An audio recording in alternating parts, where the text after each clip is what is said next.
Claude Schulz wasn't famous because of what he did. He became famous because everyone else died. For most of his life, almost nobody outside his own family knew his name. He wasn't a general. He wasn't a hero in any way the history books usually define the word. He spent decades quietly refusing interviews, refusing parades, refusing to be turned into a symbol. And then, one by one, every other person who could say, "I was there," stopped existing.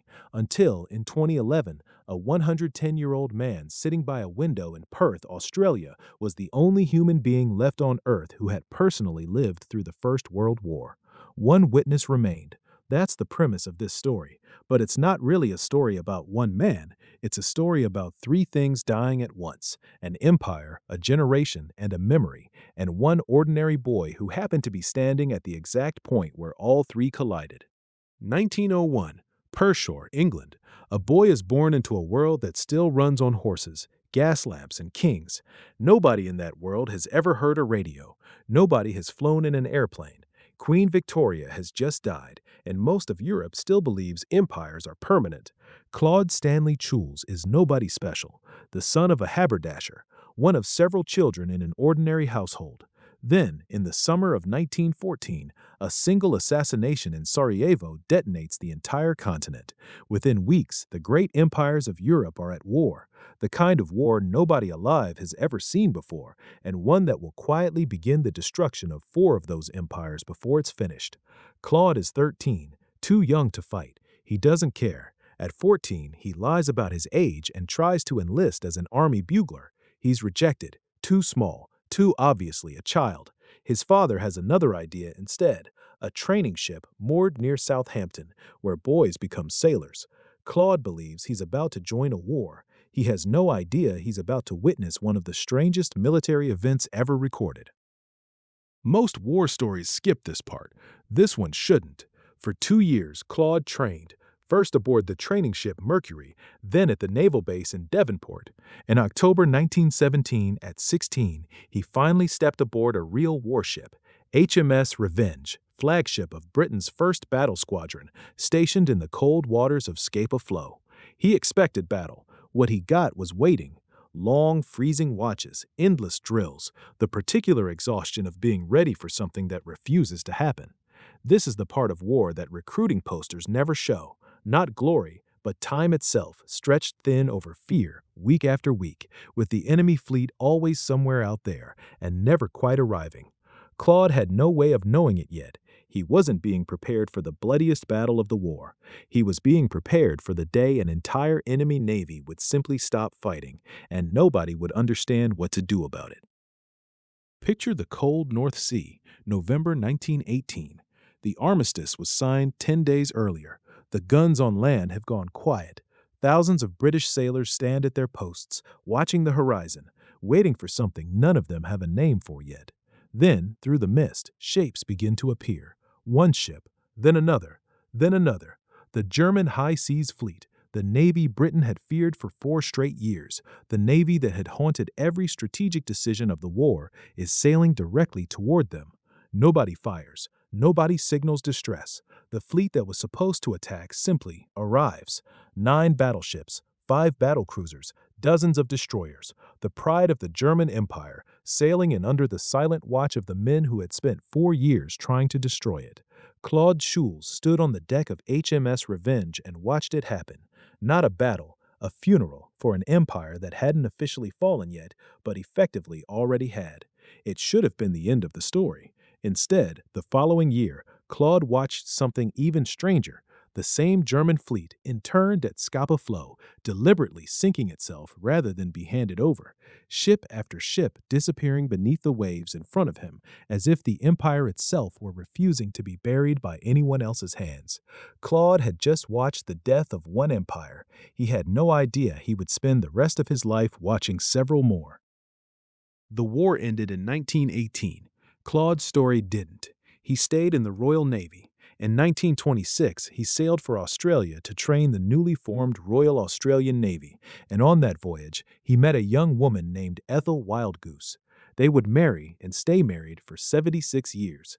Claude thought the war was behind him. History disagreed. He became an Australian citizen, rose to chief petty officer, and when the Second World War arrived, he served again as a demolition officer on Australia's western coast, defusing the first enemy mine to ever wash onto Australian soil. By now, Claude had survived not one, but two world wars. But here's the real question this chapter is actually about. What happens to a person who keeps living long after the people who shaped them are gone? Because while Claude quietly built a life, a marriage, children, a career, something larger and quieter was happening around him. He wasn't just surviving history, he was becoming one of its last living pages. Empires don't just fall in a single afternoon. Neither do generations. They fall the way Claude's did, one funeral at a time. By the second half of the 20th century, the men who had filled the trenches of France, the decks of dreadnoughts, the beaches of Gallipoli were disappearing in ordinary, unremarkable ways.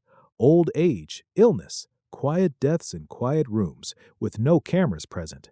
In 2009, Harry Patch, the last British soldier known to have actually fought in the trenches, died at 111.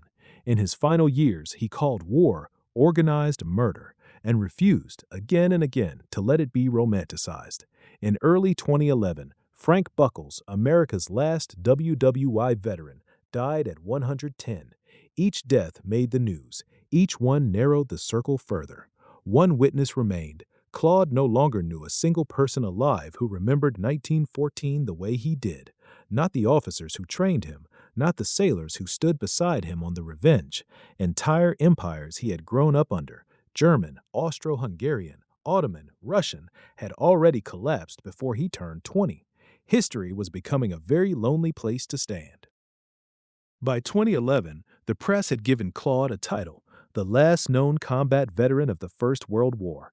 He never wanted it. For decades, Claude had refused to glorify what he'd lived through. He avoided Anzac Day parades. He declined armistice ceremonies. His family said he simply didn't believe war deserved celebration. At 80, he took up creative writing and began his memoir, The Last of the Last, finally published in 2009. A life story, not a war story, with the war treated as only one chapter among many. His son Adrian later said something that stuck. His father believed it was always old men who made the decisions that sent young men off to die. The last living witness to the war to end all wars didn't spend his final years celebrating it. He spent them warning against repeating it. Without meaning to, Claude Schulz had stopped being just a man. He had become the last human bridge between the living world and an entire vanished age. Most people think the First World War ended in 1918. That's politically true. There was a treaty, there were parades, there were new borders drawn across a broken continent. But culturally, the First World War didn't actually end in 1918. It ended in 2012, because for over 90 years after the armistice, the war remained something more than history.